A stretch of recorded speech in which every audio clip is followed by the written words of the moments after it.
Welcome to Molecule. Hello everyone, in this video we will discuss non-covalent interactions. इसकी previous video जो part 1 थी उसमें हमने discuss किया था कोवेलेंट इंटरेक्शंस। उसकी लिंक मैंने डिस्क्रिप्शन बॉक्स में दी है, आप वहाँ से उस वीडियो को देख सकते हैं। Non covalent interactions, the non covalent interactions are weak interactions and their bond strength are much less as compare to covalent bonds. अब नॉन कोवेलेंट इंटरेक्शंस जो होते हैं वो वीक इंटरेक्शंस होते हैं और उनकी जो बॉन्ड स्ट्रेंथ होती है वो काफ़ी कम होती है कंपेयर टू कोवेलेंट बॉन्ड्स। अब इसमें शेयरिंग ऑफ इलेक्ट्रॉन पेयर्स नहीं होता है नॉन कोवेलेंट इंटरेक्शंस में, और जो इनकी एनर्जी रिक्वायर्ड होती है ब्रेक करने के लिए नॉन कोवेलेंट इंटरेक्शंस वो लगभग 1 to 5 किलो कैलोरीज पर मोल चाहिए होती है, जो बहुत लेस होती है compare to bond energies of covalent bonds. अब there are 4 main types of non covalent interactions biological systems. अब 4 तरीके के होते हैं non covalent interactions biological system में, जिसमें पहला है आयनिक बॉन्ड्स, दूसरा है हाइड्रोजन बॉन्ड्स, तीसरा है वेंडर वॉल इंटरेक्शंस और चौथा है हमारा हाइड्रोफोबिक इंटरेक्शंस। अब इनको हम इंडिविजुअली डिस्कस कर लेते हैं। तो पहला है हमारा ionic bond. An ionic bond is a chemical bond formed by the electrostatic attraction between positive and negative ions. अब इस तरीके का जो केमिकल बॉन्ड होता है वो फॉर्म्ड होता है by the electrostatic attraction between positive and negative ions. तो इसमें जो पॉजिटिव चार्ज आयन होता है उसको कैटायन कहते हैं और नेगेटिवली चार्ज आयन जो होता है उसको एनायन कहते हैं। आयनिक बॉन्डिंग में जो एटम्स होते हैं वो बाउंडेड होते हैं by electrostatic force of attraction between opposite ions, और जो कोवेलेंट बॉन्डिंग में हो रहा था उसमें म्यूचुअल शेयरिंग ऑफ इलेक्ट्रॉन्स हो रहा था, जिसके थ्रू वो अटेन कर रहे थे stable electronic configuration. Ionic bond तब फॉर्म होते हैं जब इलेक्ट्रोनेगेटिविटी डिफरेंस बिटवीन एलिमेंट्स बहुत ज़्यादा हो, जैसे मेटल और नॉन मेटल में। तो आप यहाँ पे देख सकते हैं जैसे एटम 1 था, इसने अपना इलेक्ट्रॉन किसको दे दिया, एटम बी को। तो यहाँ पे ये पॉजिटिव हो गया, ये नेगेटिव हो गया, तो यहाँ पे आयनिक बॉन्ड का फॉर्मेशन हो गया। नेक्स्ट हमारा फजांस रूल। फजांस रूल बताता है कि कब बॉन्ड आयनिक होगा, कब कोवेलेंट होगा। तो कंपाउंड्स में आयनिक बॉन्ड तब होता है जब कैटायन उसका लार्ज हो विद लो पॉजिटिव चार्ज और एनायन स्मॉल हो, जैसे NaCl।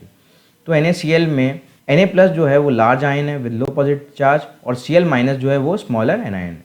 तो इस केस में क्या होगा, NaCl में यहाँ पे हमारा आयनिक बॉन्ड बनेगा। Compounds are more likely to be covalent. अब कोवेलेंट कब होते हैं, जब कैटायन इसका स्मॉल हो with high positive charge and the anion is large. Example HCl। तो HCl में हाइड्रोजन एटम जो है स्मॉल है और आपका क्लोरीन एटम जो है वो लार्ज है, तो यहाँ पे क्या हुआ, यहाँ पे बॉन्ड फॉर्मेशन जो हुई वो कोवेलेंट बॉन्ड होगी। नेक्स्ट है हमारा हाइड्रोजन बॉन्ड्स। ये बहुत इंपॉर्टेंट है। Hydrogen bonding is a weak electrostatic force that exist between a hydrogen atom covalently bonded to a very electronegative atom X and an electronegative atom with a lone pair of electrons Y। तो hydrogen bonding एक तरीके का weak electrostatic force of attraction है जो exist करता है between hydrogen atom जो पहले से किसी इलेक्ट्रोनेगेटिव एटम से कोवेलेंटली बॉन्डेड है and an electronegative atom with a lone pair of electrons. तो आप यहाँ पे देख सकते हैं कि इसमें जो हाइड्रोजन एटम था ये पहले से किसी इलेक्ट्रोनेगेटिव एटम से बॉन्डेड है थ्रू कोवेलेंट बॉन्ड। ठीक है, कोवेलेंट बॉन्ड से ये बॉन्डेड है। तो यहाँ पे था, अब इसने क्या बनाई hydrogen bonding with other electronegative atom, जैसे यहाँ पे आपका ऑक्सीजन है जिसके पास लोन पेयर था, तो यहाँ पे हाइड्रोजन बॉन्डिंग का फॉर्मेशन हो गया। Usually hydrogen bonding is seen in the case where X and Y are the atoms fluorine, oxygen और नाइट्रोजन। अब इसमें किससे फॉर्मेशन होता है इसका, फ्लोरीन, ऑक्सीजन या नाइट्रोजन में, जिसमें X and Y या फ्लोरीन, ऑक्सीजन या नाइट्रोजन ही होंगे। अ टिपिकल हाइड्रोजन बॉन्ड में be depicted as XH3 where the 3 dots denote the bond। यहाँ पे जो 3 डॉट्स हैं वो डिनोट कर रहे हैं आपका हाइड्रोजन बॉन्ड, और यहाँ पे ये पहले से हाइड्रोजन किसी इलेक्ट्रोनेगेटिव एटम जो आपका फ्लोरीन, ऑक्सीजन या नाइट्रोजन होता है उससे पहले से बॉन्डेड होता है। तो XH represents the hydrogen bond donor and Y is the hydrogen bond acceptor. तो यहाँ पे ये देख सकते हैं ये आपका ऑक्सीजन और ये जो हाइड्रोजन आपस में बॉन्ड थे ये जो थे वो बॉन्ड डोनर थे, और एक्सेप्टर कौन है हमारा, oxygen. The atom X and H are covalently bonded to one another and the XH bond is polarise. अब यहाँ पे जाहिर बात है इनका बॉन्ड जो होगा वो पोलराइज्ड होगा, और यहाँ पे जो H थ्री डॉट्स वाई है बॉन्ड स्ट्रेंथ है वो इंक्रीज होती है with increase in electronegativity of H. Hydrogen bond जो होते हैं वो इंटरमोलिकुलर भी हो सकते हैं या इंट्रामोलिकुलर भी हो सकते हैं। इंटरमोलिकुलर मतलब जब बिटवीन टू डिफरेंट कंपाउंड्स में हो, जैसे आपका ये कंपाउंड था, इसने इस वाले कंपाउंड के साथ किया तो ये इंटरमोलिकुलर था। और या इंट्रामोलिकुलर हो सकते हैं, एक ही कंपाउंड के अंदर जब हाइड्रोजन बॉन्डिंग होने लगे तो उसको हम लोग इंट्रामोलिकुलर कहते हैं।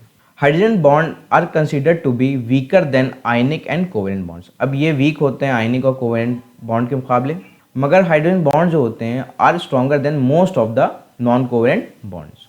अब एग्जाम्पल हैं इसके हाइड्रोजन बॉन्ड के, ह्यूमन डीएनए जो एक इंटरेस्टिंग एग्जाम्पल है जिसमें हाइड्रोजन बॉन्डिंग होती है between the base pairs in a strand of DNA and results in DNA double helix shape. तो यहाँ पे आप देख सकते हैं इनके बेस पेयर के बीच में हाइड्रोजन बॉन्डिंग होती है। Hydrogen bonds are responsible for the secondary and tertiary structures of protein. अभी जो हाइड्रोजन बॉन्ड्स होते हैं ये रिस्पॉन्सिबल होते हैं सेकेंडरी और टर्शियरी स्ट्रक्चर्स के लिए प्रोटीन्स में। नेक्स्ट है हमारा वैन डर वाल्स इंटरेक्शन। इसको हम वैन डर वाल्स फोर्सेस भी कहते हैं। ये वीक इंटरमोलिकुलर इंटरेक्शंस होते हैं। These interactions involving either the permanent और induced dipoles occurs in all types of molecules, both polar and non-polar compounds। तो ये जो इंटरेक्शन होता है इसमें इन्वॉल्व होता है या तो परमानेंट डाइपोल या induced dipole. The strength of a van der Waals interaction increases as two atoms come closer to each other. तो जितना ज़्यादा क्लोज आते रहेंगे उतना ज़्यादा इनका जो इंटरेक्शन होगा वो इंक्रीज होगा। The attractive interaction is greatest at a distance called the van der Waals radius. उस डिस्टेंस पे जहाँ पे इनका अट्रैक्टिव इंटरेक्शन सबसे ज़्यादा हो उनको वैन डर वाल्स रेडियस कहते हैं।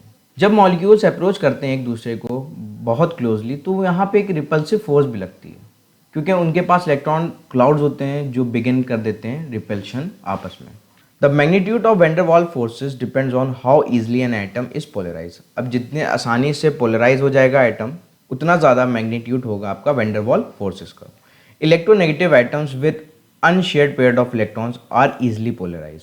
तो जिसके पास अनशेयर्ड पेयर ऑफ इलेक्ट्रॉन्स होते हैं वो आसानी से पोलराइज हो जाते हैं। अब types of van der Waals forces तीन तरीके की होती हैं। Dipole dipole interactions, dipole induced dipole interactions, induced dipole interactions. पहला है हमारा dipole dipole interactions. Dipole dipole interactions result when the two dipolar molecules interact with each other. जब दो डाइपोल आपस में इंटरैक्ट करते हैं तो डाइपोल डाइपोल इंटरेक्शन होता है। तो dipole dipole interaction exist between the positive end of one polar molecule and the negative end of another polar molecule. तो इसमें आप देख सकते हैं यहाँ पे एक डाइपोल का जो नेगेटिव एंड था वो किसके उससे इंटरैक्ट कर रहा है, दूसरे डाइपोल के पॉजिटिव एंड से। सेकेंड होता है हमारा डाइपोल इंड्यूस्ड डाइपोल इंटरेक्शन। अब एक डाइपोल जो होगा वो दूसरा जो नॉन पोलर मॉलिक्यूल होगा उसके इलेक्ट्रॉन डिस्ट्रीब्यूशन को वो डिस्टॉर्ट करेगा, जिससे उसको भी वो एक डाइपोल बना देगा जिसको हम लोग इंड्यूस्ड डाइपोल कहेंगे। तो अ dipole induced dipole attraction is a weak attraction that results when a polar molecule induces a dipole in a non-polar molecule by distorting its electron distribution। तो यहाँ पे इसने देखा कि यहाँ पे एक परमानेंट डाइपोल था, इसने क्या किया, डिसॉर्ट कर दिया इसके इलेक्ट्रॉन डिस्ट्रीब्यूशन को, जिससे ये क्या हुआ, ये भी एक डाइपोल बन गया जिसको हम इंड्यूस्ड डाइपोल कहते हैं। तो this type of attractive forces exist between the permanent dipole and the molecule lacking permanent dipole. इसमें परमानेंट डाइपोल नहीं है बट इसकी वजह से इसमें क्या हुआ, इलेक्ट्रॉन का डिस्ट्रीब्यूशन जो था वो डिस्टॉर्ट हुआ, जिसकी वजह से ये एक इंड्यूस्ड डाइपोल बन गया। नेक्स्ट है हमारा induced dipole interactions. It is also called London dispersion forces. तो London dispersion forces is a temporary attractive force that results when the electron in an atom occupies such positions that one side becomes partial negative and other side become partial positive and a transient dipole is formed। तो ये एक तरीके का temporary attractive force है जब electrons किसी atom में ऐसी पोजीशन एक्वायर कर लें जिससे कि एक साइड जो हो जाए वो पार्शियल नेगेटिव हो जाए और दूसरी साइड जो जाए वो पार्शियल पॉजिटिव हो जाए, जिसके ज़रिए अ ट्रांजिएंट डाइपोल जो होता है वो फॉर्म हो जाता है। तो आप यहाँ पे देख सकते हैं यहाँ पे इलेक्ट्रॉन था, इसका ऐसा डिस्ट्रीब्यूशन हुआ कि एक तरफ पॉजिटिव आ गया एक तरफ नेगेटिव। अब ये जो ट्रांजिएंट डाइपोल होता है वो पोलराइज कर देता है कोई नेबरिंग मॉलिक्यूल को जो नॉन पोलर होगा और वहाँ पे उसका फॉर्मेशन करा देता है इंड्यूस डाइपोल का। तो यहाँ पे आप देख सकते हैं कि इसके जरिए ट्रांजिएंट डाइपोल के जरिए एक इंड्यूस डाइपोल बन गया। तो London dispersion forces is the weakest intermolecular forces. अब ये वीकेस्ट इंटरमॉलिकुलर फोर्सेस होती हैं। अब लास्ट है हमारा hydrophobic interactions. Hydrophobic interactions are also called hydrophobic effect और hydrophobic bond. It is the force that cause non polar substance to cluster together to minimize their contact with water. अब इसमें क्या होता है, जो नॉन पोलर सब्सटेंसेस होते हैं वो अपने में क्लस्टर फॉर्मेशन कर लेते हैं, जिसके ज़रिए मिनिमाइज कर लेते हैं देयर कांटेक्ट विद वाटर। अब hydrophobic interactions arise because water molecules prefer to interact with each other rather than with non polar substances. तो आप यहाँ पे देख सकते हैं इन्होंने क्लस्टर किया तो इसने वाटर मॉलिक्यूल से जो अपना कांटेक्ट था वो मिनिमाइज कर लिया। Molecules in a aqueous solution interact with water molecules through the formation of hydrogen bonds and ionic interactions. However, non-polar molecules cannot participate in hydrogen bonding or ionic interaction. अब जाहिर बात है non polar molecules जो होते हैं वो participate नहीं कर पाते हाइड्रोजन बॉन्डिंग में, तो जिसकी वजह से यहाँ पे हाइड्रोफोबिक इफेक्ट लगता है। तो the tendency of non polar molecules and अब molecular segments in aqueous solution to avoid the contact with water molecules is called hydrophobic effect.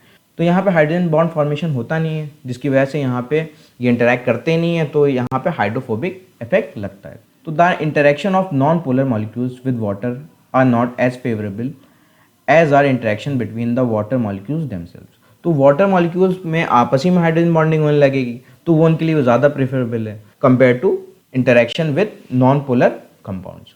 तो यहाँ पे आप देख सकते हैं, तो यहाँ पे इसने क्लस्टर कर लिया तो मिनिमाइज कर लिया कॉन्टैक्ट विद वाटर, और वाटर आपस में क्या करेगा, हाइड्रोजन बॉन्डिंग करने लगेगा। When non-polar molecules enter an aqueous environment, hydrogen-bonded water molecules attempt to form a cage-like structure around them and becoming more ordered than water molecules free in solution. जब non-polar molecule enter करता है aqueous environment में, तो hydrogen-bonded water molecules जो होते हैं वो एक cage-like structure बना लेते हैं around non-polar substance. Hydrophobic interactions have a profound effect on living cells.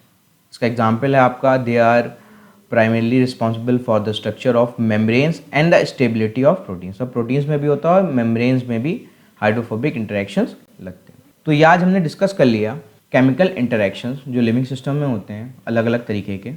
Thank you. Please like, share and subscribe.